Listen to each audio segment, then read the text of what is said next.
네, 교회사 이강 강의 시작하겠습니다. 오늘은 총회 기독교의 탄생과 확장, 그리고 신앙의 일치에 대해서 이렇게 한번 살펴보겠습니다. 첫 번째로 예루살렘에서 로마로 그리스도교 유대적 배경에 대해서 살펴볼 건데요. 제가 그리스도교와 기독교라는 이 단어를 이게 혼용해서 이게 사용할 거니까 이렇게 아시고 이해해 주시면 감사하겠습니다.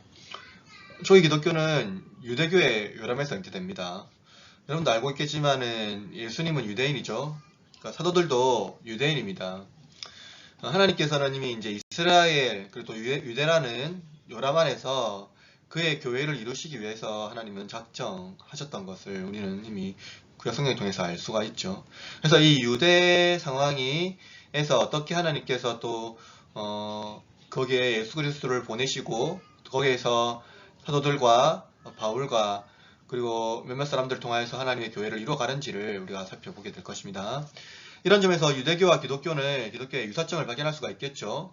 제일 큰 유사점이라고 한다면은 우리는 창조와 그 언약이라고 할 수 있는데, 그 언약이라 했을 때 그 구약 성경 그리고 우리가 잘 알고 있는 그 아브라함의 후손이라는 것을 우리가 알 수가 있습니다.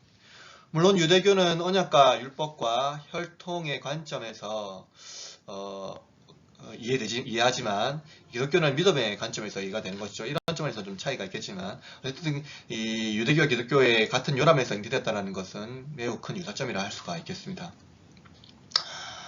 아무튼 전통적으로 이 유대교의 독특한 이념과 태도들이 그리스도교 사상에 통합되어 있다는 것이죠.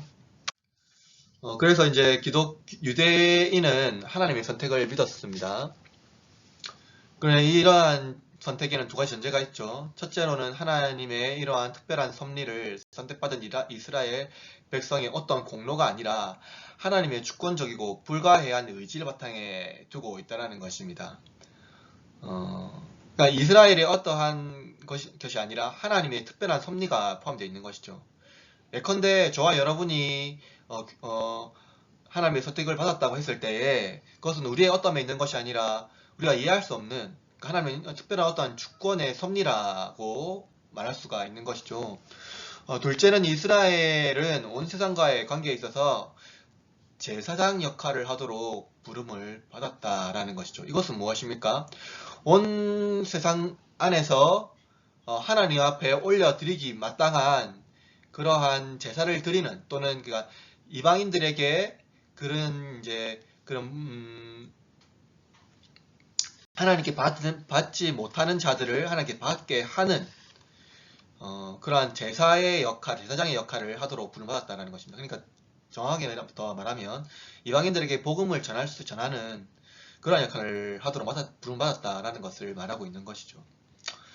이스라엘은 율법을 하나님께서 시내산에서 모세에게 주셨다고 믿었고 이 율법의 준수가 이제 그들의 신앙의 근본이 되었습니다.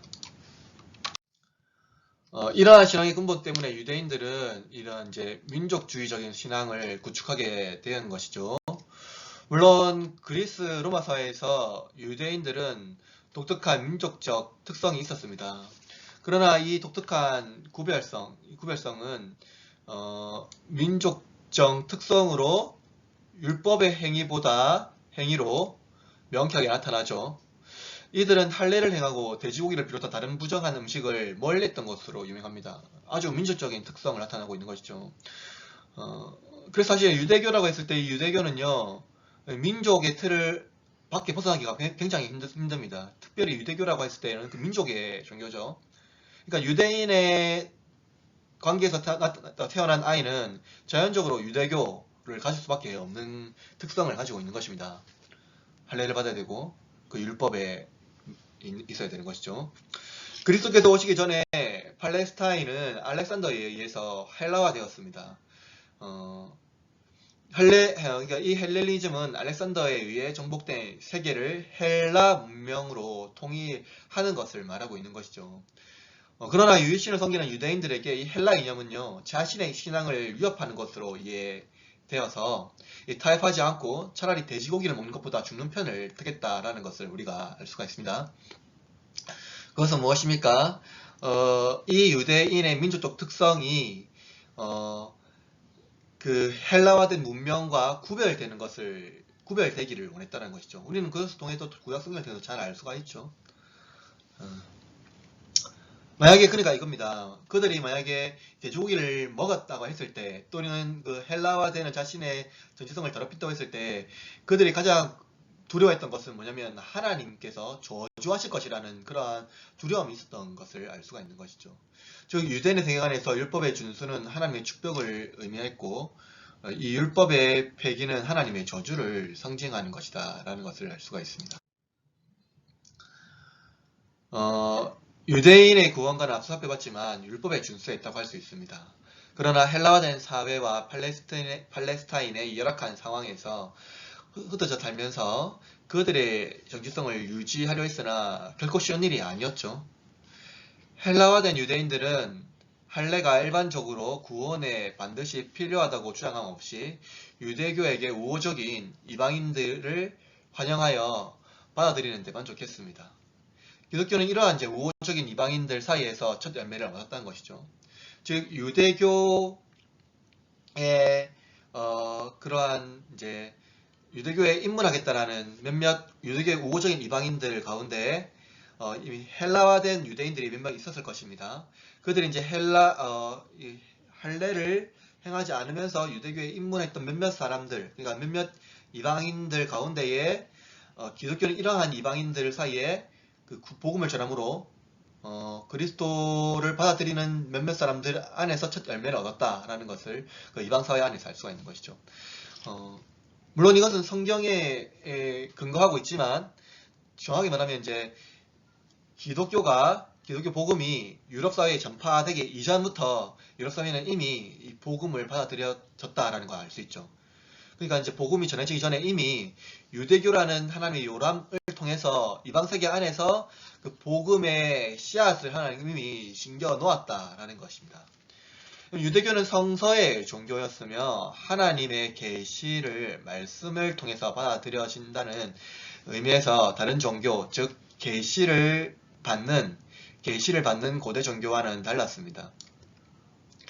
유대교는 말씀의 전승이 그들의 신앙을 유지하는 방편이었다라는 것이죠. 무엇입니까? 이 고대 종교는요. 고대 종교는 그들의 신앙을 받아들여서 고대 종교는 계시 자체가 하나님의 계시를 어떤 신의 계시를 어떠한 타자, 그러니까 또 그런 어떠한 예언자를 통하여서 직통 계시를 받는다라는 것이 고대 종교였다고 한다면 이 하나님, 그러니까 이 유대교는 달랐습니다. 그들은 하나님께서 말씀을 주셔서 말씀을 통하여 그 신앙이 계승되었고, 그래서 이 성서가 없이는 그러니까 즉 구약 성경이 없이는 그 종교의 의미가 없었다라는 것을 알 수가 있는 것이죠. 그러나 헬라화된 사회에서 유대인들의 가장 큰 문제점은 그들의 2세대, 3세대가 거듭할수록 히브리어를 점차 잊게 된 것입니다. 이러한 배경에서 팔레스타인과 같은 그러한 바깥의 유대인들이 헬라어로 된 성경의 필요를 느끼게 된 것이죠. 이런 배경에서 septuagin트 70년이 탄생이 됩니다. 이러한 헬라화된 유대교의 적대감을 가지고 있던 일부 랍비들은 성경을 헬라어로 번역된 것 자체를 유감스럽게 느꼈고, 이는 금송아지 숭배하는 것과 같은 죄로 여겨졌다라는 것이죠. 여러분, 역사는 언제나 전통과 진보의 갈등이 있었습니다. 그러니까 과거 어떠한 전통에 지키려고 했던 자들과 이것을 또 변형시키려는 자들과 함께 이 갈등이 있는 상태에서 이것이 발전했을 때의 역사가 역사가 이제 발전이 되는 것이죠. 아무튼 이러한 헬라화된 상태, 그러니까 2세대, 3세대가 거듭하면서 그러니까 모국어인 히브리어를 읽게 됨으로 인해서 신앙을 계승해야 되는데 이들에게 어쩔 수 없이 이제 헬러어로 번역된 성경으로 가르칠 수밖에 없었다. 이러한 배경 안에서 70인경이 상상되었다라는 것을 말하고 있는 것이죠. 자, 최초의 교회는 무엇일까요? 무엇입니까?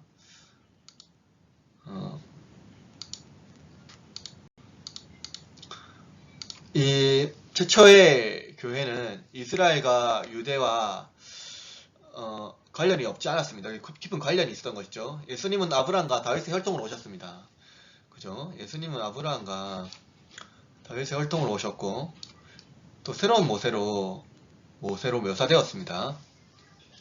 초기 그리스도인의 관심은 유대인에게 집중이 되었죠. 유대인에게 집중되었습니다. 유대인은 무지로 빌라도에게 넘겨준 그가 바로 기름 부음 받은 메시아로 인정받도록 하는 것이 그리스도의 사명이었습니다. 이런 율법의 언약에서 새로운 언약으로 시작하는 시작점이죠. 그러므로 그리스도교는 유대교 내에 또 다른 하나의 종파 또는 그룹으로 여겨졌습니다.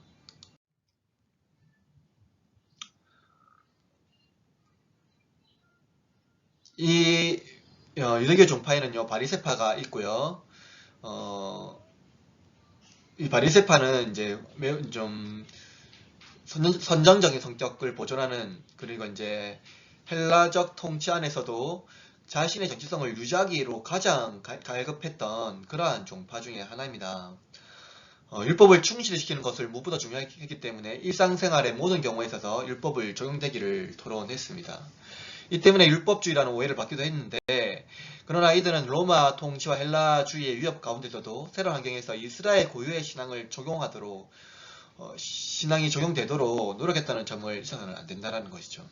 유대교에 있어서는 매우 중요한 종파입니다. 그러나 이들은 선한 영과 악한 영이 존재하다는 것, 천한 천사와 사탄에 대한 교리를 강하게 주장했다는 것, 몸의 부활과 미래의 생과 벌에 대한 신념을 가르쳤다는 것이 이들의 이제 어떠한 이념이죠.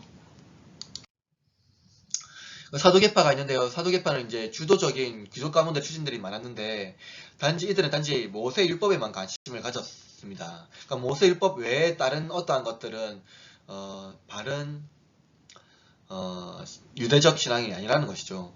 죽은 자의 부활이란 모세 시대부터 한참 뒤에 쓰여진 책이라고 하여서 이들을 배척했던 것입니다. 오직 모세 율법, 즉 말하는 그 토라에만 관심을 가졌던 종파인 것이죠. 이는 정치와 종교 면에서 보수적이었는데요. 이들은 로마의 후원에 의해서 유지된 성전에 관심을 두었습니다. 즉 로마의 정부와 매우 친밀하게 지냈던 것이죠. 로마 전체적 입장에서 대제사장은 사도계인의 계보를 이어갔습니다. 이들은 AD 70년 예루살렘 성전 이후에 성전이 파괴된 후에 역사에서 사라지게 됩니다. SNF파가 있고요. 제로파 여신당인데 SNF파는 우리가 알고 있는 그 쿨한 공동체입니다. 이들은 좀 근력주의적이고 일반 사회에서 떠났던 자들인데 천주교 모두 평등하다라는 원리 안에서 노예제도 반대했고 맹세를 배척했습니다. 또 젤롯파는 전투적인 분파였는데 그들이 있어서 유대인의 고향을 로마인들의 통치하는 모욕에 대한 유일한 해결, 그러니까 로마의 식민지에 의해서 대한 유일한 해결은요 마카비식의 폭력적인 저항을 택하는 것이었습니다. 그리고 기원후 중반까지 팔레스타인에서 유대인의 생활을 흘러놓는 계속된 처참한 반란에 자극을 준 자들이 바로 이들이었죠.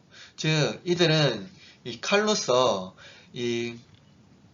그 로마의 식민지 안에서 해방하겠다라는 아주 전투적인 어떤 독립을 갈망하는 그러한 당파였다라는 것을 알 수가 있습니다. 그리스도교의 분파에서 바리새인이었던 바울에 의해서 생겨난 유대교의 한 종파로 인식되었습니다. 그리스도교는요. 이 바울은 유아기에 있던 교회를 박해하는 것이 유대인의 신앙에 확립한 것으로 여겨졌습니다. 그러나 다메섹에서 예수를 만난 후에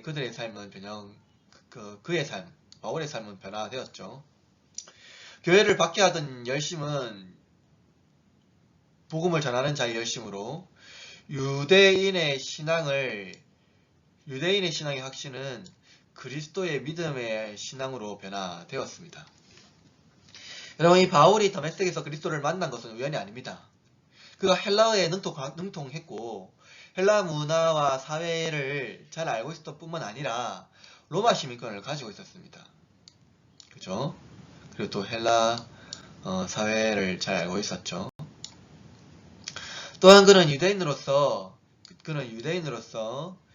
히브리어와 장로의 유전 그리고 랍비 가말리엘에게 배운 학자입니다.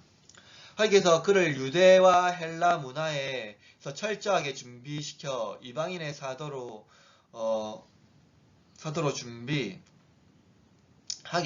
준비하게 하시고 성경의 기록자로 하나님이 사용하신 것이죠. 이것은 우연이 아니죠. 하기에 특별히 바울이라는 한 사람을 택하여서 하나님의 놀라우신 섭리를 보여주신 것입니다. 즉 유대교의 요람 안에서 바울을 하나님께서 준비시켜주셨고 또 이방의 문화 안에서 헬라어와 또 이방 문화에 적응하게 하시고 그리고 로마 시민권을 가지게 함으로 말미암아 특별히 하나님 이방인의 사도로서 이 바울을 택하여 부르셨다라는 것을 우리가 잊어서는 안 되는 것이죠. 하나님께서는 이미 유대 사회를 넘어서 이방 사회로 그의 교회를 확장하실 것을 보여주셨습니다. 사도들은 유대계 그리스도인이지만 일곱 집사의 이름을 보면 헬라의 이름이라는 것을 알 수가 있는 것이죠. 이들은 이방 사회에 스데반과 같은 자들을 하나님께서 이미 예비하셨고 바울이 로마에 가기 전에 이미 교회가 있었던 것을 우리가 알 수가 있습니다. 즉 하나님께서 이 유대 사회 안에서 하나님의 놀라우신 섭리를 그 가운데에 이미 심겨 놓았다라는 것이죠. 이것이 하나님의 놀라우신 하나님의 선교적 방편 또는 하나님의 나라를 이루어가는 그런 놀라우신 핵심이다 라는 것이죠. 자, 이방인과 교회 고대 사회에서 유대인에 대한 견해가 있습니다. 첫째로는 유대인들은 지적으로나 간접적으로나 어떤 이교의식에 참여하지 않으려 했다는 것입니다. 이방인들이 볼 때 이는 반사회적 행위로 보였습니다. 둘째, 이들은 신들에게 희생제물로 바쳐진 고기는 물론 돼지고기를 일체 먹지 않았습니다. 셋째로 이들은 남자아이들에게 할례를 시행했다라는 것이죠. 이러한 전통적인 견해는요, 두 가지로 나눠졌습니다. 첫째로는 전통적인 유대적 관습을 유지해야 했습니다. 부정한 음식으로부터 정결하도록 몸을 보호하며 언약의 상징인 할례를 받아야 한다는 것입니다. 반면 복음이 이 온 세상에 전파되어야 한다고 확신한 다른 유대 그리스도인은 모세 오경의 모든 의식법과 더불어 할례는 유대인에게 국한된 것이며 그리스도 안에서 하나님께서 인류와의 화해를 행하셨다고 이들은 믿었습니다. 즉 이제 첫째로 이제 전통적 유대의 관습을 유지해야 했다라는 이들은 기독교를 받아들이기는 했으나 유대의 관습 안에서 기독교를 받아들인 것이죠. 즉 유대의 관습 안에서 기독교를 받아들이기는 했으나 여전히 의식법 그리고 이 할례를 행하지 않으면 구원을 받을 수 없다라고 이들은 믿었던 것입니다. 반면에 유대교 안에서도 이 복음 그러니까 이 복음이 유대 안에서 머물러지는 것이 아니라 온 세상에 전파되어야 한다고 확신한 다른 유대인 그리스도인은 하나님께서 인간이 되신 것은 인류의 화해를 위하여서 오셨다라고 믿었는 것이죠. 이것은 매우 중요합니다. 하나님께서 죄악된 인간과 창조주 사이의 장벽을 무너뜨렸다라는 것이죠. 다른 인간과 인간 사이의 장벽 무너뜨렸다라는 것 또한 말씀하고 있는 것이죠. 그렇죠. 그러니까 그 하나님의 이 섭리가 그리스도 하나님께서 인간이 되신 것은 하나님의 놀라우신 섭리인데 이 유대교 안에 머물러 있던 그 유대교 안에만 머물러 있던 그러한 신앙이 아니라 유대교에서 성장했지만 이 유대교 성장한 이 신앙이 그리스도로 말미암아서 온 열방 가운데 하나님의 나라와 하나님의 통치가 실현되는 것. 그러니까 하나님의 장벽이 유대교 안의 장벽에서 무너져서 하나님의 나라가 온 열방 가운데 임하는 것을 보여주고 있는 것이죠. 그래서 보수주의자와 보편주의자들 간의 논쟁은 이 예루살렘 청회로 소집되는 것이죠. 여러분 사도행전 15장에 보면은 이 예루살렘 회의가 일어났다는 것을 우리가 알 수가 있습니다. 그러니까 사도들이 이 예루살렘에 모여서 이 문제를 향하여서 다루고 있죠. 이방인 개종자들은 비록 할례를 받지 않았다 하더라도 예루살렘의 모 교회에 의해 징정으로 언약 공동체에 속하는 것으로 인정받았습니다. 무엇입니까? 이 할례의 의식법이 아니라 예수 그리스도 믿음 안에서 이들은 이제 그 믿음의 언약 가운데에 하나님의 자녀로 인정받았다라는 것을 보여주고 있는 것이죠. 그러나 여러분, 이 믿음에 의해서 하나님의 의식을 하나님의 존재 맞는데 믿음뿐만이 아니라는 걸 말하고 있는 것입니다. 그러나 의식적으로는 우상숭배와 연관된 음식을 먹지 않는 것과 혼의 성관계를 갖지 않도록 각별히 주의했습니다. 즉 무엇입니까? 이 유대교는요, 그러니까 이 기독교는요, 유대교 율람에서 잉태했지만 유대교와 구별되게 할례와 의식법에서 자유함을 얻었으나 그 자유함은요 오직 예수 그리스도의 믿음 안에서 있어야 된다라는 것을 보여주고 있는 것이죠. 즉 이 믿음이 그들의 유산이 되어야 되는데 그러나 믿음뿐만이 아니라 의식적으로는 우상숭배와 연관된 음식을 먹지 않는 것. 즉 믿음 안에서 하나님께서 언약같이 그 언약 안에 속하는 것을 말해주고 있는 것입니다. 그리고 혼의 성관계를 맺지 않는 것에 각별히 주의했다는 것이죠. 즉 이방인이 그 세계관과 각별히 구별되는 것을 말하고 있는 것입니다. 특별히 이건 또한 어떤 유대적 전체성을 또 가지고 있는 것인데요. 하나님께서 너희는 내가 거룩한 너희로 거룩하라 라고 말씀하신 것처럼 유대인들의 그 거룩한 구별된 성을 기독교도 동일하게 그 구별성을 가져야 된다는 것을 말하고 있는 것이죠. 예수 그리스도 안에서 예수 그리스도 오심으로 믿음을 받았으나 그것으로 인하여서 그리스도교에 입문할 수 있는 어떤 길은 열려 있으나 그뿐만이 아니라 그들의 삶의 전체성, 즉 의식법에 있는 이 율법 10계명, 그러한 이 율법의 전체성을 버려서는 안 된다라는 것을 말하고 있는 것이죠. 기독교 윤리는요, 여러분, 이교도보다 훨씬 더 엄격할 수밖에 없죠. 그럴 수밖에 없는 것입니다.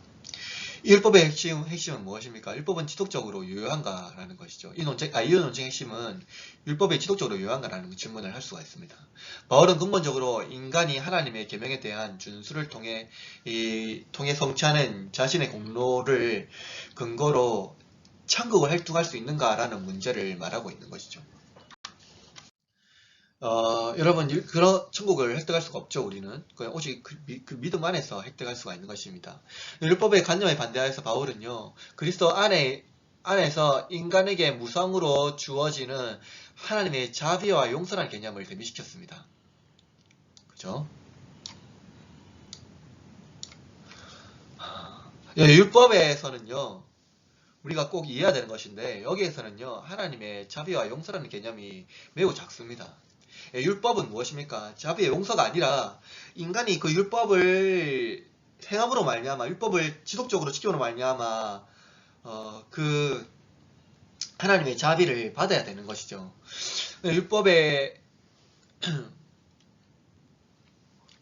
그래서 바울은요, 율법의 관념에 반대하여서 그리스도 안에서 인간에게 무성으로 주어질 하나님의 자비와 용서라는 개념을 대비시킬 수밖에 없었던 것이죠. 세례를 통해서 그리스도와 연합하여 의롭게 됐다라고 말하고 있는데, 그는 하나님과의 오바른 관계 속에 놓이게 되면 이런 관계에 근거하여 비로소 선한 행위를 하게 된다고, 선한 행위를 하게 되고 거룩함에 있어서 진보를 이루게 된다라는 것입니다. 여러분, 이것이요, 여기서 말하는 이것이 기독교와 유대교의 차이점입니다. 기독교는 유대교의 혈통과 장로의 유전, 즉 율법을 넘어서 이방인들의 이방인들이 옛 이스라엘의 동등한 지위를 활동으로 말미암아 예수 그리스도 안에서 새 이스라엘 된 것을 말하고 있는 것이죠. 뭐냐면요, 유대와 이방인의 강력한 진을 파괴하고 새로운 민족이 도래하게 됩니다. 정확히 말하면 이미 유대교는요, 유대의 혈통, 그 장로의 유전 안에서 그것을 유지해야지 하나님의 언약에 참여할 수 있다라고 믿었습니다. 이방인과 같이 그 이방인의 신을 섬기고 이방인의 어떤 유식법을 행하지 않고 유대의 혈통, 그러니까 모세의 율법을 지키는 것만이 유일하게 그 신앙을 지키는 것이라고 믿었던 것이죠. 여러분, 근데 예수 그리스도가 오심으로 말미암아 이것이 전복이 됩니다. 그러니까 예수 그리스도께서 율법의 완성자이시고 예수 그리스도께서 율법의 성자로 오셨기 때문에 이 구약의 율법이 예수 그리스도 안에서 완전해지는 것을 우리가 성경을 통해서 알 수가 있는 것이죠. 그래서 무엇입니까? 이 예수 그리스도를 통해서 유대와 이방인의 사이에 강력한 진, 이거 파괴할 수 없는, 절대로 허물 수 없는 그러한 강력한 이 벽을요, 예수 그리스도가 허무셨다라는 것이죠. 그러니까 유대와 이방인 사이의 이 갈등을요, 예수 그리스도 안에서 화해시키셨고, 그 화해시킴으로 말미암아 새로운 한 민족이 탄생이 되는데요. 이것은 혈통에 근거한 민족이 아니라 언약과 믿음에 의해서 탄생된 하나의 민족이 탄생됩니다. 그것이 바로 그리스도인, 그리고 하나님께서는 이를 또한 교회라고 말하고 있는 것이죠. 그러한 이 언약 안에서 잉태되는 그것이 바로 이 교회의 도래라고 성경은 우리에게 가르치고 있습니다.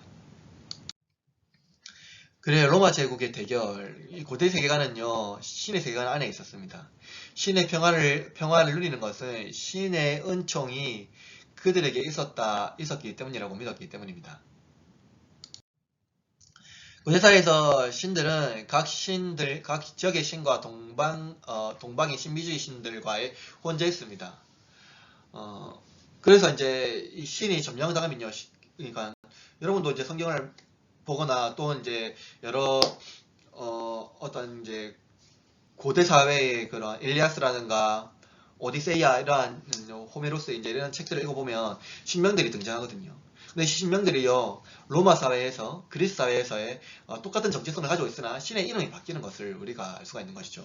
즉 신이 그러니까 어떤 그 지역을 점령하게 되면 그 신명을 바꾸어 버리는 것이죠. 그리스에서 제우스는 로마에서 주피터로 불리고요. 그리스에서 헤르마스는 로마에서 머큐리로 불립니다. 그리스에서 포세이돈은 로마에서 넵튠으로 불려지는 것이죠. 같이 이들의 이제 같은 정체성의 신들이지만 신들의 이름, 신명이 변화되었다는 것을 알 수가 있는 것이죠. 또한 이들은 이 세계관은요, 점차적으로 황제 숭배로 발전이 되는데, 알렉산더 이후의 후계자들이 황제 숭배를 강조했습니다. 황제 숭배는 일종의 정치적인 종교나 마찬가지로 이해되었습니다. 동방에서는 생존하는 황제에 대하여서 신성화 작업이 이루어졌지만, 로마에서는 동방에 생존하는 황제에 의해서 신화 작업을 했고요. 로마에서는 사후에 이루어졌습니다. 황제 숭배는 일종의 정치적인 충성과 관련이 있습니다. 그래서 통치자는 군인과 의무적으로 황제 숭배에 참여할 수밖에 없었던 것이죠. AD 64년에 로마에 대화재가 발생하여서 로마가 도시 강패되었습니다. 네로가 방어 혐의를 받을 정도가 되자 자신의 정치적인 입장을 회복하기 위하여서 그리스도인에게 방화 혐의를 몰아갔습니다. 이 때문에 그리스도인이라는 이유만으로 박해가 시작되었습니다. 기독교 박해는 네로와 도미티아누스 자리에 대규모 박해가 있었는데요. 당시 황제 숭배를 거부했던 그리스도인은 무신론이라는 제명으로 처형을 당했습니다. 고대사에서 그리스도인이 남녀가 모여 함께 공동 식사를 하는 것에 대하여 그리스도인이요 공동 식사죠. 에 대하여 음모론이 넘쳐났습니다. 여기서 말하는 이 공동 식사는 우리가 이제 성경에 이제 사도신경 2장에서 알고 있는 이제 그때 떡을 떼고 나누는 거죠. 함께 모여서 떡을 떼는 것. 그래서 이제 그 떡을 떼고 음식을 나누는 것. 그것이 이제 공동 식사라는 것을 말하고 있는 것입니다. 요새에서는 이것을 이제 애찬식이라고 말하고 있고요. 또 이제 교회가 창설되기 이전에는요, 성찬을 그 형제 안에서 성찬을 이루어 갔습니다. 그래서 이제 교회 창설되기 전에는 그 이제 사도들에 의해서 이것이 이제 말씀이 전해졌고, 더러는 사도들이 이제 그 유대 지역에 있는 또는 이제 헬라 지역에 있는 그러니까 헬라파 유대인들은 그들 서로 모여서 그 사도들에게 전해 들었던 또는 이제 말씀을 전해 들었던 그 말씀을 서로 나누고 서로 이제 애찬을 나누었던 것을 알 수가 있는 것이죠. 이것을 말하고 있고요. 또 그리고 배교한 그리스도인의 신문을 이 글자가 좀 이상하네요. 죄송합니다. 배교한 그리스도인의 신문을 통해서 통해 이들은 어떤 악행도 저지르지 않았다는 당황스러운 사실이 드러났다는 것을 우리가 알 수가 있는데요. 고발당한 자들은 일반적인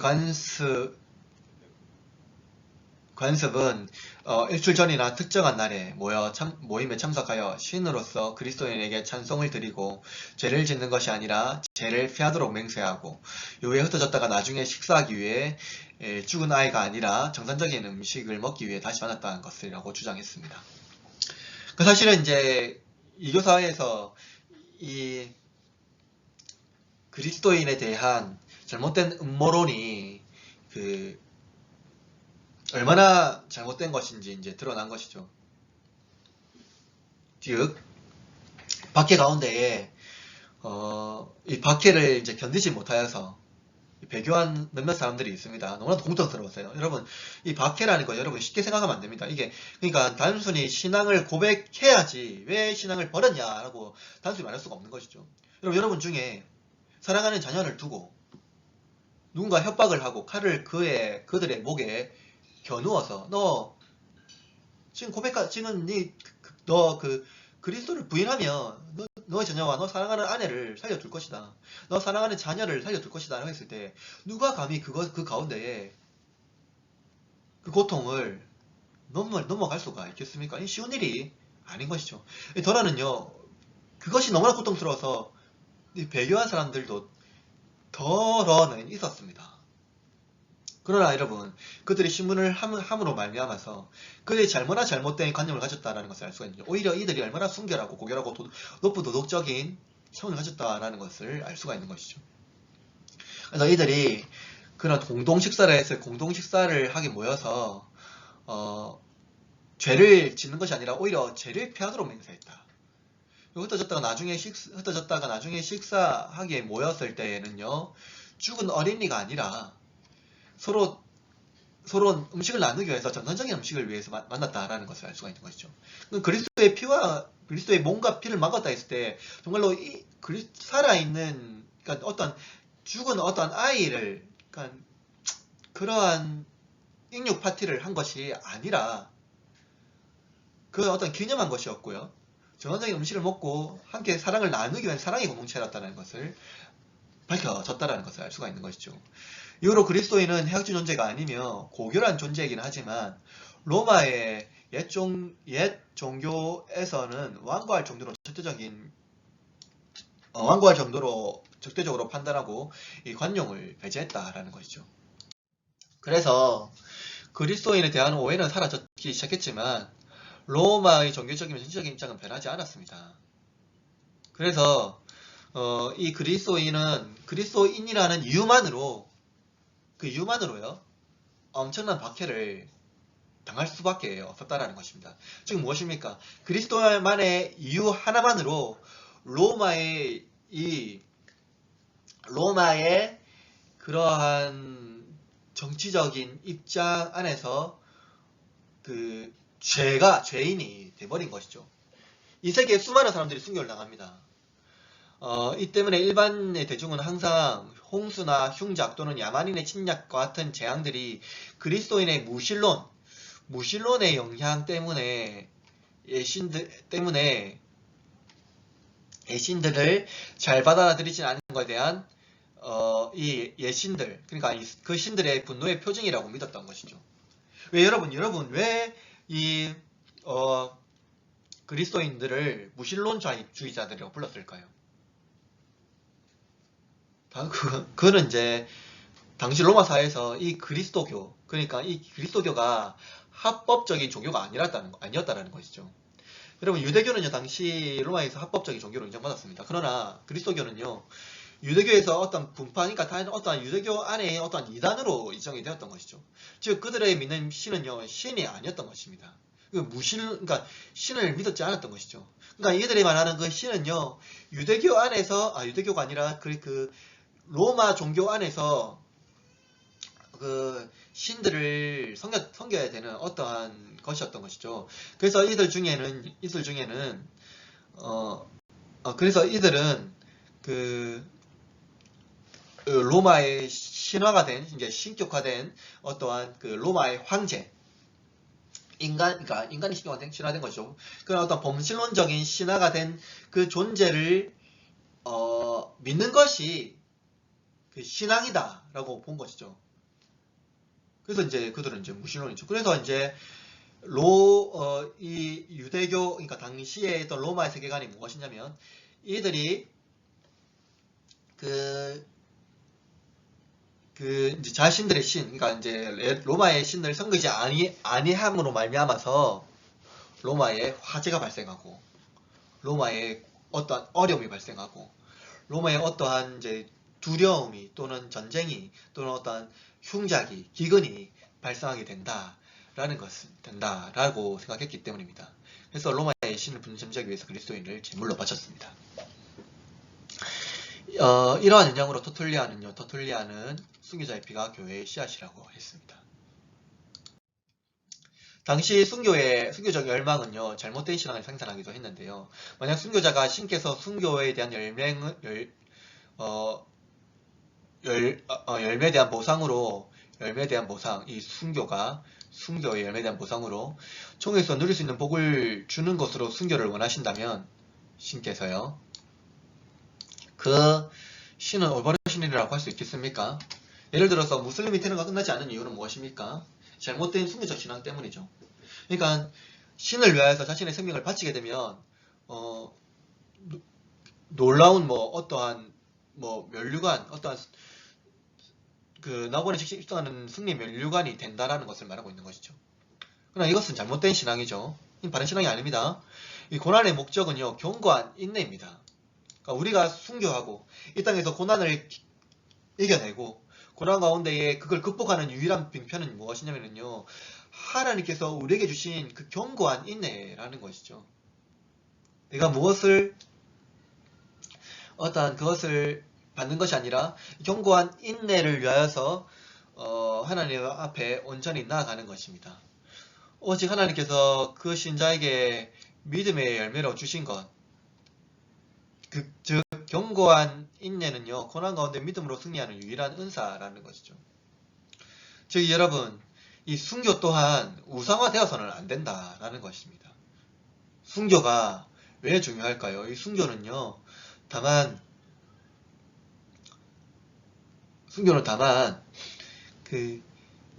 이 땅에서 하나님의 은혜를 경험하는, 그래서 이 고난의 어려움을 극복하는 그러한 견고한 인내로서이지 이 순교를 통하여서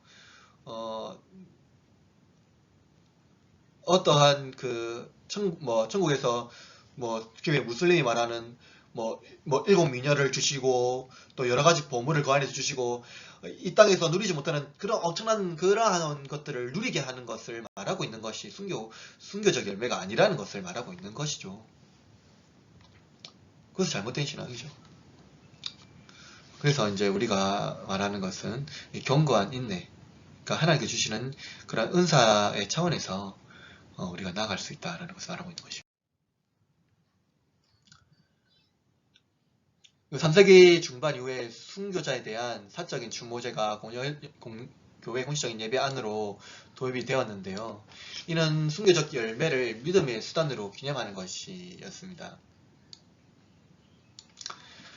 여기서는 우리는 이제 이 기념과 추모의 차이를 인식해야 하는 것이죠.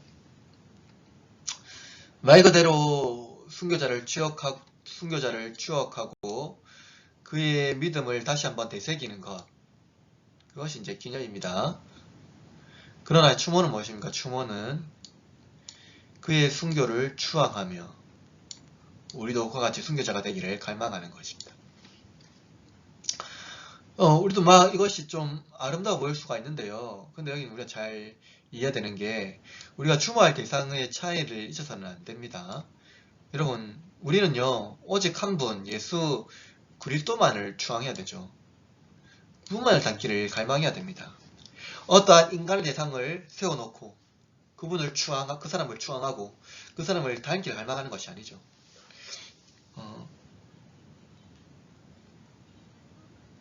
여러분, 이것은 제가 하나의 어떤 예화가 있는데 제가 정확히 기억이 안 나는데요. 이 우리 고신교회 안에서 그 허순길 교수님이라는 분이 있고, 최근에 이제 한세대 중복음이죠. 그 한세대 총장이었던 분이 한 3년 이제 허순길 교수님이 좀 더 빨리 별세했고요. 한신대 총장님은 좀 늦게 별세했는데, 허순길 교수님께서 그 고신대 의료원에서 이제 별세를 이제 장례를 치르셨습니다. 근데 그 장례 그 별세 하시고 그 소천하시고 그 장례식 안에 없는 것이 있었는데요. 그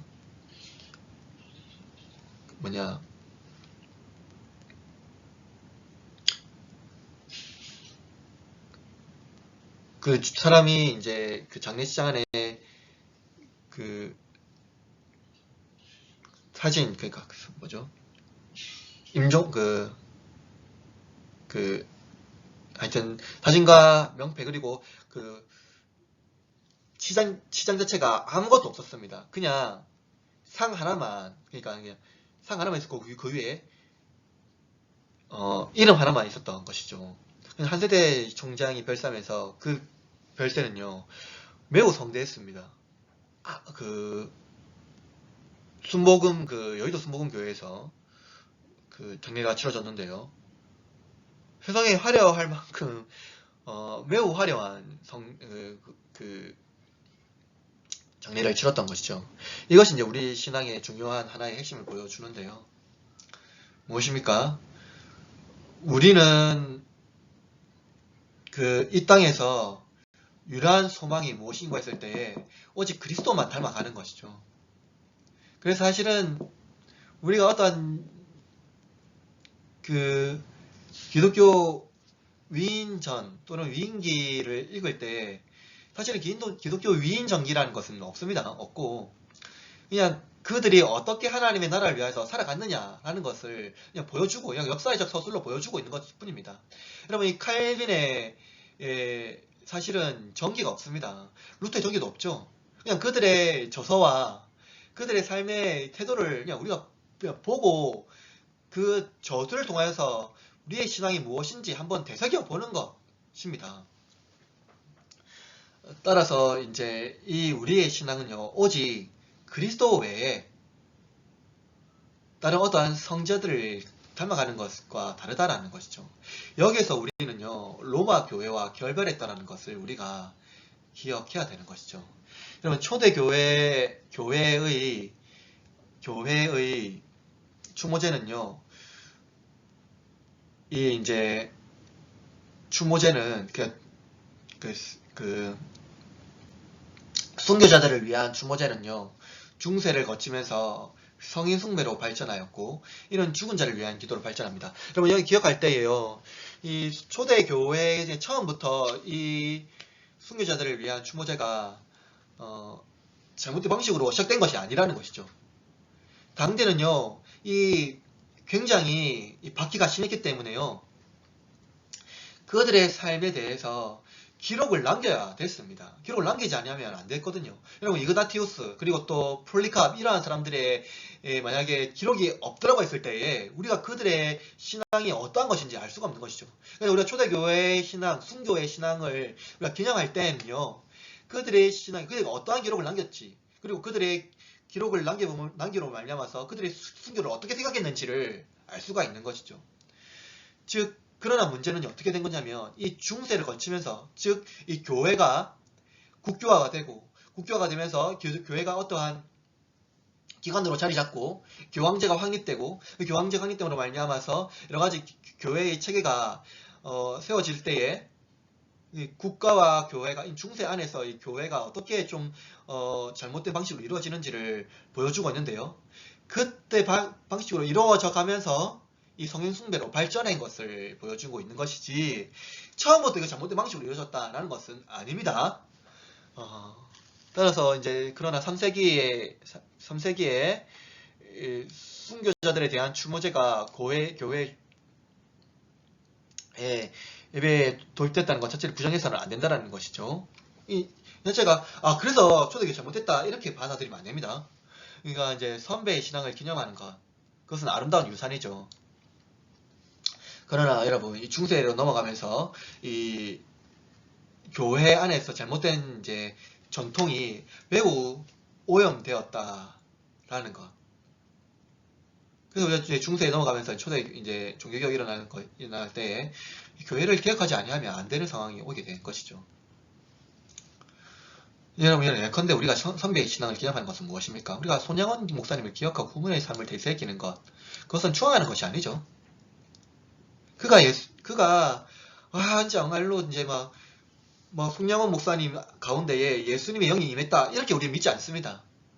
손양원 목사님, 그가 얼마나 예수님을 사랑했는지, 나도 손양원 목사님이 사랑했던 그 예수님, 그냥 그 예수님을 내가 정말로 닮고 싶다 하는 것을 우리가 되새기는 것이죠. 그 신앙의 유산을 되새기기 위함입니다. 제가 어떤 성인 숭배 사상, 그런 것을 우리가 나아갈 이유가 없다는 것이죠. 초대교회 배교자들과 한국교회 배교자들의 일반적인 이해가 있는데요.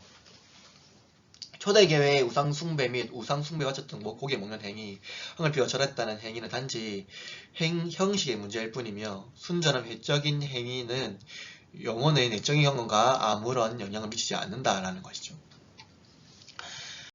단순한 존경과 충성의 행위는 개인의 양심을 더럽힐 수 없다고 여겨졌다라는 것입니다.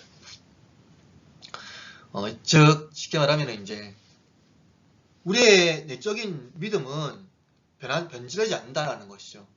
다만 그냥 형식적인 충성의 행위를 했다고 해서 내 개인의 양심이 더럽혀질 수 없다라는 것라고 말하고 있는 것이죠. 이건 한국교회 배교자들, 즉 아등은 종교가 아니요 기독교를 위하지 아니하는 본의에 이해하고 시선참배가 애국적 국가의식이라고 말하고 있는 것이죠.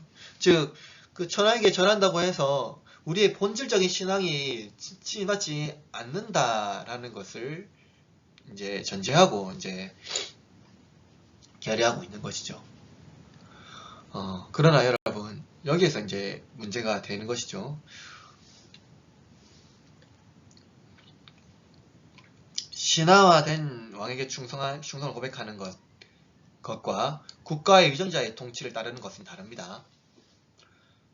신화화된 왕의 충성을 고백하는 것, 즉 이미 신처럼 추앙받고 있는 그러한 왕에게 고백하는 것은 그를 신처럼 섬기겠다라는 것과 같은 것이죠. 이건 하나의 종교화된 것입니다.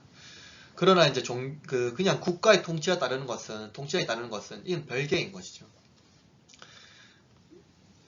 즉, 이 충성하는 행위라고 했을 때에, 사실은 이것은 이제 약간 초대교회 보면 약간 플라톤적인 어떠한 이념이 여기 포함되어 있는데요.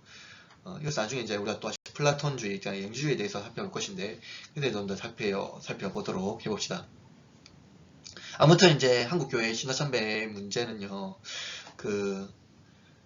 이러한 이제 의식행위와 신앙의 본질과 구별시켰다라는 것에 대해서도 이해할 수가 있는 것이죠. 이건 아주 잘못된 방식이죠.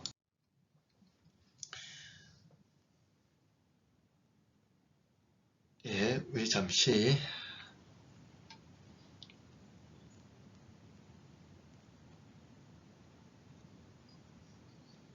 쉬었다가 하겠습니다. 자, 계속해서 하겠습니다.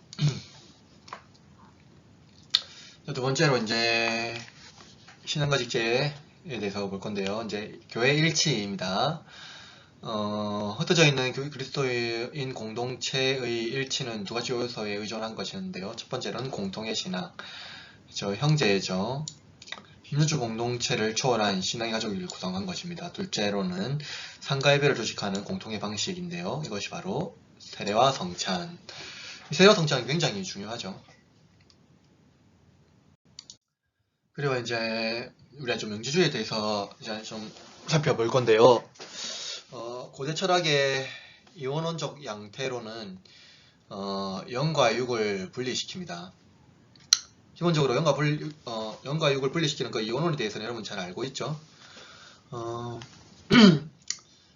이게 서로 우리가 대면에서 만나서 하면 참 이게 강의하시면 좋을 것 같은데 혼자서 하려니까 참 쉽지 않네요. 아무튼 우리가 좀 빨리 만나서 하기를 손꼽아 기다려 보겠습니다. 플라톤의 철학에서 본질과 모박에 대한 이해가 영지주의에서 분명히 나타납니다. 그렇죠. 이제 물질은 본질의 모상입니다. 무엇인가요? 그럼 모상은 썩어서 없어집니다. 왜냐면 그는 이제 이 본질이 아닌 것이죠. 그러나 이제 본질은 썩지 않고 불멸하죠. 즉 현상계는 사라지지 않고 존재하지 않는 물질세계 반면 썩지 않는 내세가 있다는 것입니다. 그 천상계가 있다는 것이죠. 영지주의는 이러한 물질과 내세를 구분합니다. 그래서 육체는 영혼의 모상일 뿐이라는 것이죠. 그래서 이제 이들은 육체에 갇혀있는 영혼의 구출이 참된 구원이다 라고 말합니다. 영지주의란 근본적으로 이제 신지학과 그리스도교의 혼합된 형태로서 AD 80년과 150년 사이에 초대교회와 결별하고 이와 경쟁했던 12개 혹은 그 이상의 소종파들을 지칭하는 데 사용된 발생했던 용어입니다. 즉 영지주의란 이 당시에 있었던 여러 가지 엄청난 이제 분파들이 많거든요. 그 분파들을 다 지칭해서 그냥 영지주의의 하나의 어떠한 핵심이다라고, 영지주의 하나의 어떠한 종류라고 말하고 있었던 것이죠. 그래서 영지주의라는 용어는 지식을 뜻하는 일반적인 헬라어 단에서 도출된 것입니다. 이제 이 지식에 대해서 나중에 자꾸 살펴볼 겁니다. 영지주의는 악의 발생과 근원, 그리고 인간의 악으로부터 구원을 받기 위해서는 어떻게 해야 하는가, 그죠? 악의 발생과 근원, 그러니까 인간이 악으로부터 구원받기 위해서 어떻게 해야 하는가에 설명하는 세상의 기원에 대한 웅대한 계시를 근거해 둔 지식입니다. 자, 이제 영지주의의 창조론에 대해서 살펴봅시다. 영지주의는 근본적으로 하나님의 선한 창조와 구별됩니다. 영지주의 창조는요, 플라톤의 세관에서 영향을 받았습니다. 플라톤에 있어서 신은 불변하며 감정의 동료가 없는 존재입니다. 그래서 플라톤에서 격정은 또 다른 감정을 불러일으키므로 신은 완전하기 때문에 감정의 변화를 일으키지 않는다라는 것이죠. 그래서 영지주의 신은 그리스 신과 같이 감정을 가진 신이 아닌 그 존재 자체로 빛으로 충만한 상태로 알려져 있는 것이죠. 이 영지주의 계시는 밝혀지지는 신화적으로 감춰지고 있습니다. 그렇죠? 네, 이러한 세계관은 기독교의 신인 하나님과 구별이 됩니다. 하나님 어떻습니까? 하나님은요, 격정이 있죠.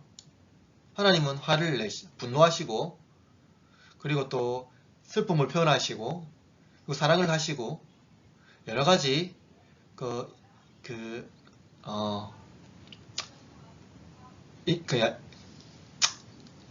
사람의 그러니까 이제 의인화된 그러한 이제 표현들을 성경에서 우리가 발견할 수가 있죠.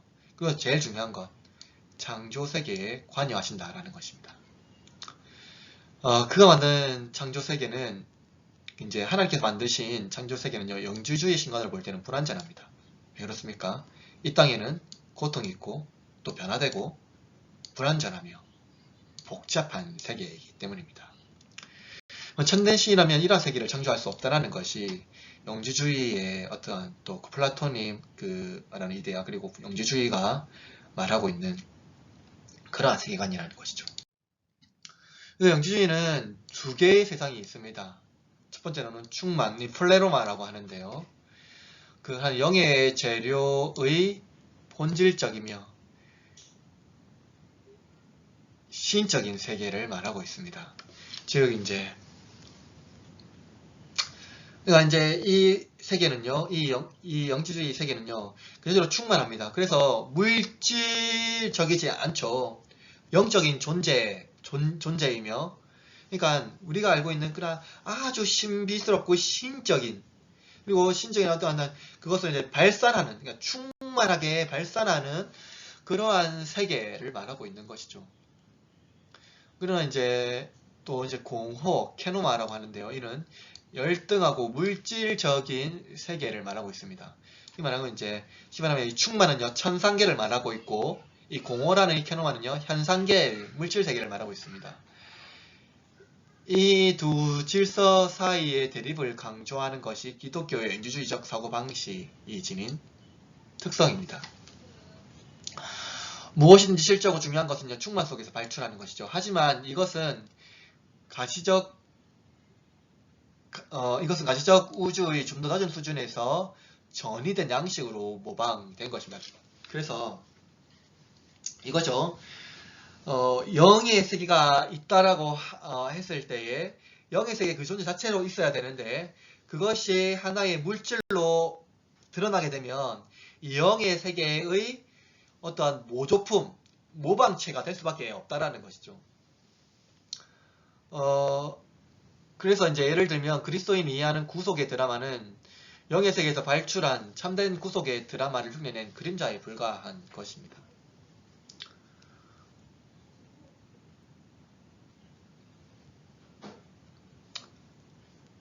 그래서 우리가 어떤 이 언어에 대해서 이러한 이제 플라톤 세계관은 언어에 대해서 아주 잘 드러나고 있고요. 드러나는데 이렇습니다. 이제 우리가 의자라고 할 때예요. 의자에 여러 가지 이제 형태가 있죠. 형태는 여러 가지가 있습니다. 의자. 저도 이제 여기 이제 의자에 앉아 있죠. 여러분도 이제 강의할 때 이제 의자에 앉을 것인데요. 의자에 여러 가지 형태가 있지만 의자의 본질적인 속성은 무엇입니까? 사람의 무게를 지탱하는 거잖아요.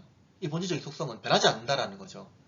그러니까 이러한 구분점에 있는 것이죠. 그러니까 이제 의자는요, 본질적인 그 형태의 속성은요, 이데아의 형태의 본질적인 속성이 있다라는 것이죠.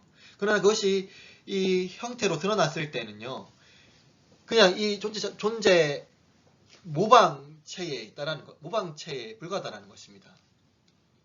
그것은 우리의 모든 물질 세계에 다 공통적으로 적용이 되거든요. 이것을 어떤 신적인 존재로 이제 물질 세계와 어떤 현상계로, 그러니까 현상계로 구분시켜 놓는 것입니다. 그러니까 이제 이 질서를 구성하는 재료는요, 서로 본질적으로 다르죠. 빛의 세계는 이제 푸뉴마라고 하죠. 이 영으로 이루어져 있고, 좀 더 낮은 세계는 혼 또는 물질 힐레, 부식계 힐레로 이루어져 있다는 것입니다. 즉 이제 이 영의 세계, 이 플레로라는 이제 빛의 세계는요, 그 재료 자체가 영이 존재이기 때문에요. 그 어떤 물질이 침투할 수 없는, 그러니까 본질만 있는 그러한 세계를 말하고 있는 것입니다. 그러니까 이 모든 현상계는요, 그 본질에 있는 것을 모방하는 모방체일 뿐인 것이죠. 따라서 이제 혼푸시케 물질로 이루어져 있는 이 세계는 그것의 이제 형상인 그 본질을 흉내내고 있는 것밖에 안 되는 것입니다. 그래서 이제 이 영주주의 창조론에서 있을 때에 하나님의 창조는요 매우 이제 사실 불순한 거죠. 흙을 가지고, 그러니까 물질을 가지고 인간을 창조하는, 그러니까 본질을 창조하는 그냥 물질가 그 모방체일 뿐이라는 것이죠. 그러면 이제 사실은 그게 영주주의에 따르면 우리의 본질은 어디 있습니까? 저 빛의 세계, 거기에 우리 본질이 있는 것이죠. 그렇죠. 우리는 여기 있는 모상일 뿐이라는 것입니다. 이와 같은 두 세계는요 서로 다른 신이 이끌고 있다라고 이제 보여주고 있는 것이죠. 물질적 우주의 조통자, 창조자는 그들에 의하면 데미우르고스라는 하나의 신이 있습니다. 그러니까 이제 본래의 존재 참신이 아닌 이제 신의 이제 하등신이죠. 하등신이 이 물질을 창조하는 창조주로서 있는 것이죠. 사실상 이 신은요 유대교 성경에서 말하는 주시면 하나님이다라고 그런 말하고 있습니다. 근데 여러분 영지주의 신은 참 신비합니다. 신은 감춰져 있습니다. 그의 계시는 알려지지 않았고 참된 계시, 그러니까 참된 지식은 빛을 관찰하여서 그것을 관상함으로써 깨닫는 것이라고 말하고 있는 것이죠. 그래서 여기서 이제 기독교의 신앙과 매우 구별되는데요. 그들의 지식은요, 일반적으로 우리에게 알려지지 않는 계시로서 알려지지 않고, 무엇인가 깨달아야 됩니다. 그리고 또 어떠한 계시로서 받아야 되는 것이죠. 그러니까 빛을 관상함으로써 이 현상 세계는요, 본질을 볼 수 없는, 본질의 어떤 모상품인 것이죠. 이 모상품을 봄으로 해서 이 본질을 완전히 깨닫기라는 것은 어렵습니다. 그죠? 그걸 깨닫기 위해서는 어떠한 신적인 지혜가 필요하다라는 것을 그들은 영지주의는 말하고 있는 것이죠. 그래서 영지주의 신론에 있어서 창조는 신의 결과물이 아닌 것이죠. 그래서 신의 모상이지 물질은 선하지 않고 그 자체로 불완전한 것입니다. 그렇다고 한다면 영지주의의 신은 유해무 교수의 말에 의하면 독야 청중하는 하나님이 된다는 것입니다. 존재 자체만 있을 뿐 혼자서 존재하는 것이라는 것이죠. 그러나 여러분, 우리 하나님 어떤 분입니까? 우리 하나님은요, 3위로 존재하십니다. 이는 3위로 존재하시죠. 이는 아버지와 아들 그리고 성령께서 서로 사랑하시며 그의 협력으로 세상을 창조하신 것이죠. 즉 창조세계의 근원은요 하나님이시다라는 것이죠. 그러니까 하나님이 이 세상에 관여하지 아니하면요 이 세상이 있을 수가 없는 것입니다. 그러니까 이 세상에 존재하는 이유는 무엇입니까? 여러분이 지금 여전히 여기에 살고 있고 여기에 존재했고 오늘 태양이 있는 이유는 무엇입니까? 하나님이 이 세상에 관여하겠기 때문입니다. 여러분, 저 태양이 저기 떠 있을 수 있는 이유는 무엇이죠? 그것은요 하나님이 붙들고 있기 때문입니다. 그렇죠. 우리가 이 땅 가운데에 우주가 멸망하지 아니하고 여전히 이 지구가 태양계를 돌고 있고 여전히 이 땅 가운데에 여러 가지들이 서로 이렇게 관여하고 이루어지고 있는 것은요 하나님이 그 가운데 섭리하고 있기 때문이라는 것입니다. 그러나 여러분 영지주의 신관에서는요 그것이 아닌 것이죠. 관여하지 않습니다. 그러니까, 이 세상은요 그러니까 악의 창조의 결과물인 것이죠. 선한 창조가 아니라는 것입니다. 그러나 여러분 만약에 그러한 창조의 결과라면요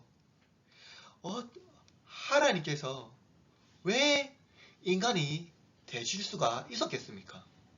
하나님이요 하나님이요 세상을 일처럼 사랑하사 독생자를 주실 수 있는 것은요 하나님이요 독야청정하시는 하나님, 즉 하나님 혼자 계시고 혼자서만 누리신 하나님이 아니라는 것이죠. 그 하나님은요 우리와 관계하시고 이 세상과 관계하십니다. 그래서 하나님은요 우리 가운데에 인간으로 오셔서 우리를 구원하신 구속주로 오실 수밖에 없었다라는 것이죠. 우리 하나님은요 여자적으로 자신을 계시하는 분이 아니라는 것이죠. 그럼 무엇입니까? 네가 뭘 좋아하는지 맞춰봐봐. 내가 좋아하는 것을 너 맞춰서 나를 좀 기분 좋게 만들어 봐봐. 이렇게 말하고 있는 분이 아니라는 것이죠. 분명하고 명쾌하게 자신 스스로 있는 자니라. 그리고 나는 너희 하나님이여 너는 내 백성이다 라고 하나님 말씀하십니다. 그분이요 우리 가운데 계시하시고 우리 가운데에 섭리하시는 분이라는 것이죠. 오늘 하루가 태양이 뜨는 것, 그것은 영지주의 신관에 있어서 그냥 어떤 모상이 아니라 하나님의 선한 창조 안에서 그가 붙들고 있고 여전히 존재하고 있기 때문에 이 세계가 운행이 되고 있는 하나님의 섭리의 관점으로 볼 수밖에 없다는 것이 우리의 관점이라고 한다면 영지주의는 그런 하나님의 섭리와 모든 것들을 부정하게 되는 것이죠. 영지주의의 고온도는 무엇입니까? 이 세상 영적인 존재에 의해서 만들어졌으므로 이 세상은요 영의 불꽃들 혹은 촉각들에 들어있다는 것이죠. 이 세상 안에요 그 흔적들이 있다는 것입니다. 즉 영적인 존재의 흔적이 이 땅에 있다는 것이죠. 인간의 몸에 갇혀있는 이것들이 영지를 통해서 해방해야 한다는 것입니다. 몸에 더해서 이제 해방해야 되는 것이죠. 해방을 위해서는 영적인 혼동을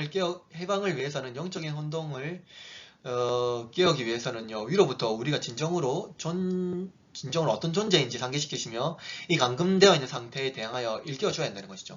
육의 상태에서 감금되어 있는 이 육의 상태에서요 해방되는 것을 말하고 있는 것입니다. 즉 이 메신저가 영지 즉 구원에 필요한 지식과 영감을 가져온다라고 말하고 있는 것입니다.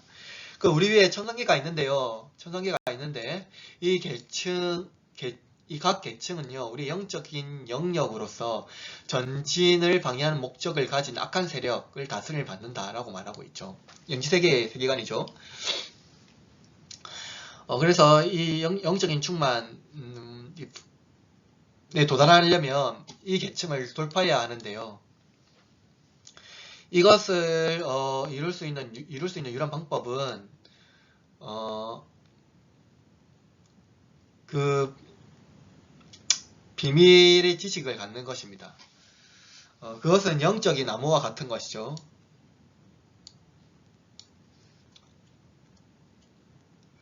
우리에게 이 지식을 주기 위해서 천상의 메신저가 보내졌으며 이 지식이 없이는 구원이 있을 수 없다라는 것을 그들은 말하고 있습니다.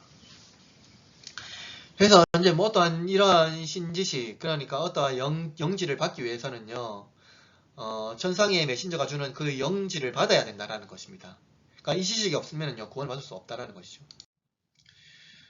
영지주의는요 통속적인 점선술과 마술로 비롯된 숙명적인 관념의 영향이 예정에 관한 바울의 용어로부터 도출된 그냥 혼용되어서 엄격한 결정론을 만들어냅니다. 다른 말로 말하면 이건 운명론이죠.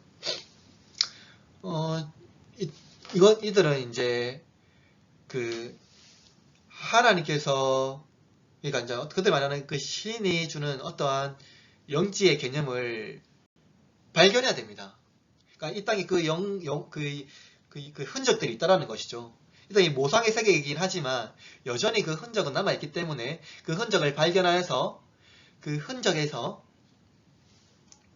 그 영적인 그 지식을 깨달아야 되는 것이죠. 이것은 어떠한 밝혀진 계시로 받아들일 수가 있는 것이 아닙니다.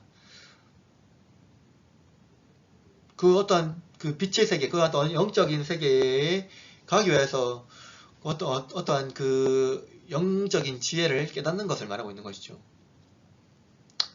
그래서 구속이란 인간의 책임의 결과로 주어진 것이 아니라 운명에 의한 것이라고 말하고 있습니다. 신적인 복을 가지고 있는 예정된 택자에게 주어진 것입니다. 사실 이것은 어떤 기독교의 바울이 말하고 있는 어떤 예정론에 대한 그것을 그들이 끄집어 당겨서 잘못된 방식으로 이해하고 있는 것인데, 그들의 이제 구원론에 있어서는 그 어떤 그 신이 특별한 그 지혜를 주셨다라는 거죠. 깨닫는 그러니까 어떤 영지를 발견할 수 있는 지혜를 주셨다는 것이죠. 근데 그 지혜를 발견할 수 있는 방법은요, 우리가 알고 있는 그 하나님 주신 계시 방법이 아니라, 성경의 계시 방법이 아니라 아주 신비적이고 비밀한 방법이라는 것입니다. 그죠? 그래서 이들은 아주 운명론적인 사실은 예정론인 것이죠. 이러한 구원을 영향으로 영지주의자의 삶은 두 가지 극단으로 형성이 되는데요. 다수가 취한 입장이요. 육체는 죽이고 영혼을 금지하는, 그래서 신적인 영혼과 감각을 육체의 욕망의 사도로 해방되어 또 고차원적인 삶을 지향하도록 하는 금욕주의적인 것. 그리고 이에 반대로는 그리스도의 율법으로부터 자유로우며 천국의 자녀 은총에 산다는 바울의 가르침을 고소하며 비도덕적이며 신비적인 삶을 추구하였다는 것. 이 두 가지의 형태로 드러나는 것을 알 수가 있습니다. 또 일부 기독교 영지주의자들은 이 천상의 메신저를 예수 그리스도와 동일시했습니다. 이 천상의 메신저를요. 그리고 그러나 그는 성육신을 믿지 않았죠. 어떤 이들은 그의 몸이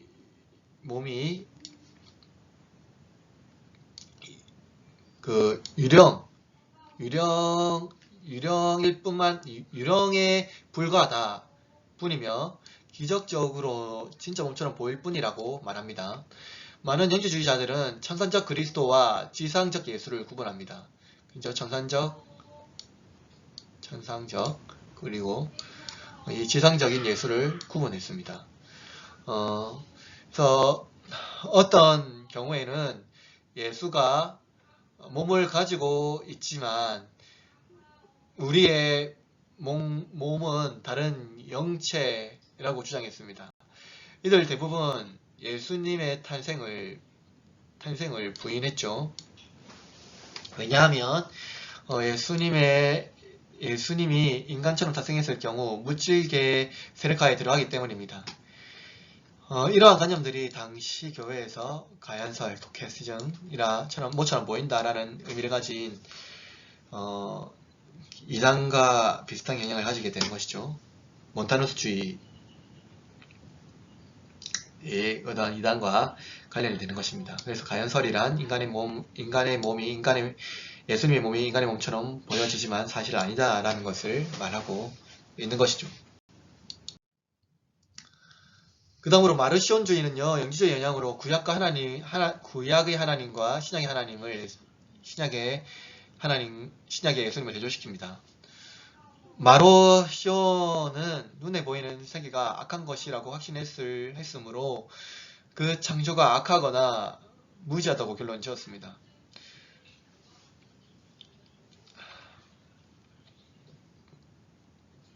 그는 영지주의와 비슷한 방식으로 창조를 이해합니다. 그에 의하면 성부 하나님과 구약의 여호와는 구별됩니다. 즉 예수님의 아버지는 구약의 여호와와 동일한 존재가 아니라는 것이죠. 여호와가 이 세상을 만들었다라는 것은 성부의 목적인 영적인 세계를 창조하려는 목적과 어긋납니다. 그런데 여호와는 무지 혹은 영혼의 동기로 이 세상을 만들고 그 안에 인류를 배치시키셨다 라는 것이죠. 이것이 이제 그 마르시온의 세계관입니다. 마르시온은 데리브라는 책을 전술하면서 비참한 세계와 창조주인 유대교의 하나님, 유대의 여호와가 예수 그리스도의 아버지 하나님과 얼마나 다른가를 정하기 위해서 구약과 신약의 사이에 많은 부딪히를 열거하고 있습니다. 그래서 마르쇼는 구약을 폭력적인 여호와로 이해했으며 유대인의 흔적이 남아있는 성경 전경을 인정하지 않았습니다. 그는 신약에서 히브리서를 인정하지 않고 복음서에서는 누가복음만 인정했습니다. 그는 누가복음과 바울의 서신을 인정했는데, 그는 신약 성경에 있는 구약 본문들이 후대의 유대인들이 사용한 것으로 보았습니다. 이는 유대인들의 정체성을 확보하기 위한 조작이라는 유대인들의 정체성 확보하기 위한 조작이라는 것을 말하고 있는 것이죠. 이러한 의미에서 교회는 구약과 성경을 택하지 않으면 교회의 분리를 야기시킬 수 있는 위험성을 더하게 됩니다.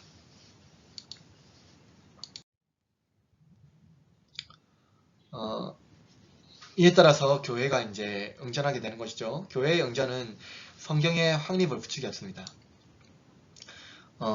기독교는 경전의 종교죠. 성경이 하나님의 계시 완전체라면 과연 무엇을 더하고 빼야 할 것인지에 대한 교회의 회의가 필요했습니다. 고대 사회는 이러한 사상이 혼재되어 있기 때문에 유행에는 이단적인 사상이 포함되어 있습니다. 예컨대 도마복음은 대표적 영지주의 문서로 알려져 있죠. 그러나 성경으로 인정받기 위해서는 서도성과 전도성이 검증되어야 됐고, 정경이 되기 위해서는 사도의 저작이 우선순위였고, 이를 뒷받침하는 전통성이 있어야 했습니다. 즉 사도나 사도의 증거와 동일한 증거를 하는 사람이 기록한 것이라고 합당하게 생각할 수 있는 것이라면 정경이 되었던 것이죠. 3세기 이후에 정경의 확립이 시작이 되었습니다. 무엇보다도 중요한 것은 신앙의 규준인 것인데요. 영지주의자들은 비밀스럽고 사적인 지식을 강조했다면 교회는요, 무엇입니까? 보편적인 지식을 강조했습니다. 신앙의 준칙, 주인을 믿는다는 신앙의 고백을 말하고 있는 것이죠. 여러분, 여기서 이제 영지주의와 기독교의 그러한 이제 신앙의 본질이 달라지는 것이죠. 영지주의는 비밀스럽고 사적인 지식을 강조했습니다. 즉, 계시는요, 아주 개인적인 것이죠. 그래서 개인이 가진 어떠한 지혜를 가졌다고 한다면 그것은 누구나 침해할 수 없는 영역이 되어버리는 것입니다. 그래서 한번 신비스럽고 천상계에 가지고 있는 그 지식이기 때문에요. 그것은 누구나 침범할 수가 없는 것이죠. 그러나 기독교 신앙은 그렇지 않습니다. 기독교 신앙은 보편적이고 공개된 지식을 요구합니다. 누구나 다 고백할 수 있고 누구나 다 믿음으로 받아들일 수 있는 그런 보편적 신앙을 말하고 있는 것이죠.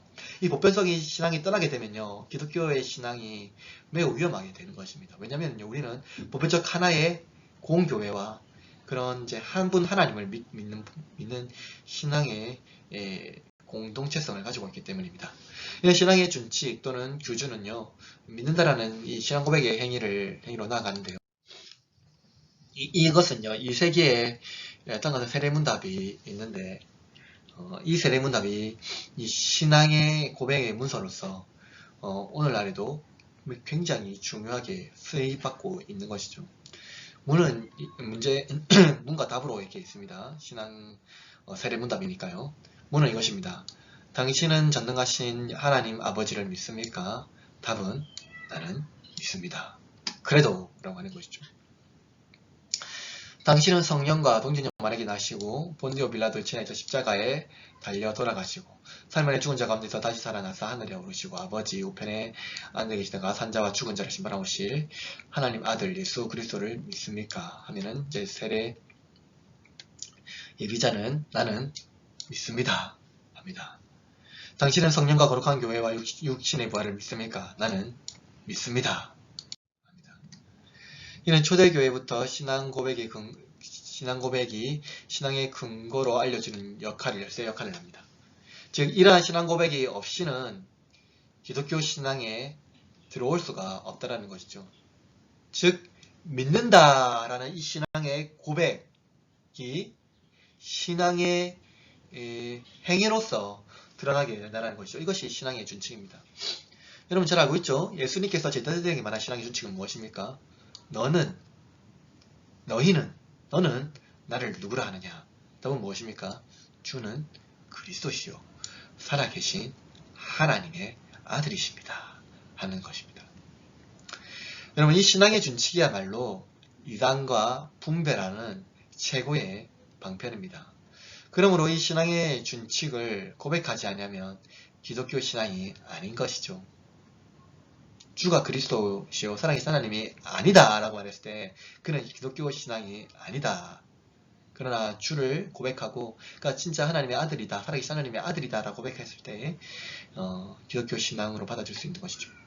오늘날 우리가 이단과 전통신앙을 구별할 때 가장 최고의 열쇠는요, 바로 이 신앙 고백을 근거로 하면 됩니다. 삼위 하나님을 고백하는 자, 그들이 바로 그리스도의 신앙으로 입문한 그리스도의 신앙으로 받아들이는 것이죠.